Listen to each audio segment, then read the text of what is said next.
Bangunan dan Surat Hak Milik (SHM) di kasus Pagar Laut Tangerang oleh Kepala Desa, Kades, Kohot, Arsin.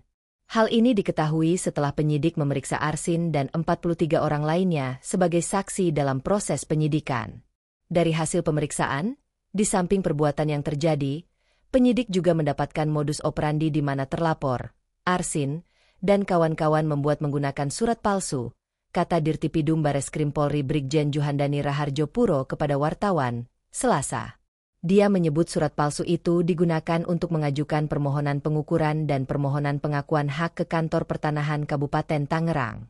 Kemudian selanjutnya ada peran-peran yang membantu yang tentu saja dari peran-peran pembantu dan lain sebagainya ini akan kita lengkapi alat buktinya lebih lanjut, tuturnya.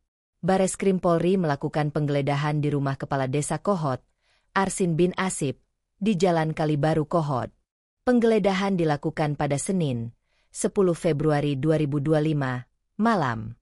Sejumlah penyidik Bareskrim Polri mulai mendatangi rumah Kades Kohot pada sekitar pukul 19.56 waktu Indonesia Barat.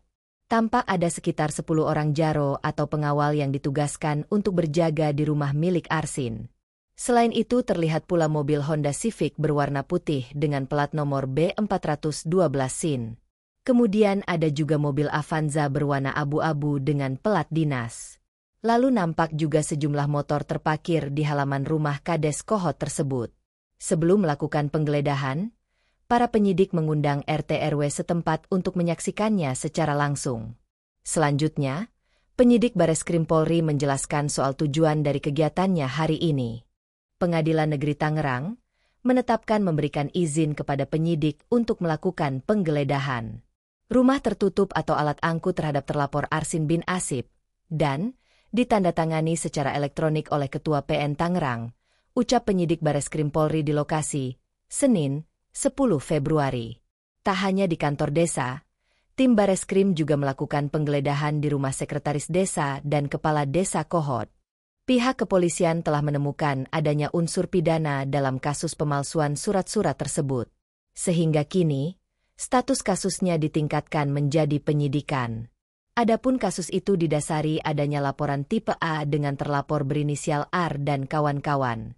Dari hasil gelar perkara ditemukan dugaan tindak pidana pemalsuan surat dan atau pemalsuan akta otentik yang selanjutnya kami dari penyidik siap melaksanakan penyidikan lebih lanjut, ujarnya di Mabes Polri, Jakarta Selatan, Selasa, 4 Februari 2025. Penyidik memeriksa 5 saksi sebelum dilaksanakan gelar perkara yakni 1 orang dari kantor jasa surveyor berlisensi Raden Lukman, 2 orang dari Kementerian Agraria dan Tata Ruang, ATR, Badan Pertanahan Nasional, BPN, 1 orang dari Kementerian Kelautan dan Perikanan, KKP, dan 1 orang dari Bapeda Kabupaten Tangerang. Selanjutnya penyidik melaksanakan penyidikan secara saintifik terhadap 10 dari 263 berkas warkat penerbitan sertifikat dari Kantor Pertanahan Kabupaten Tangerang yang telah diserahkan oleh Kementerian ATR, BPN. Download Tribun X sekarang, menghadirkan lokal menjadi Indonesia.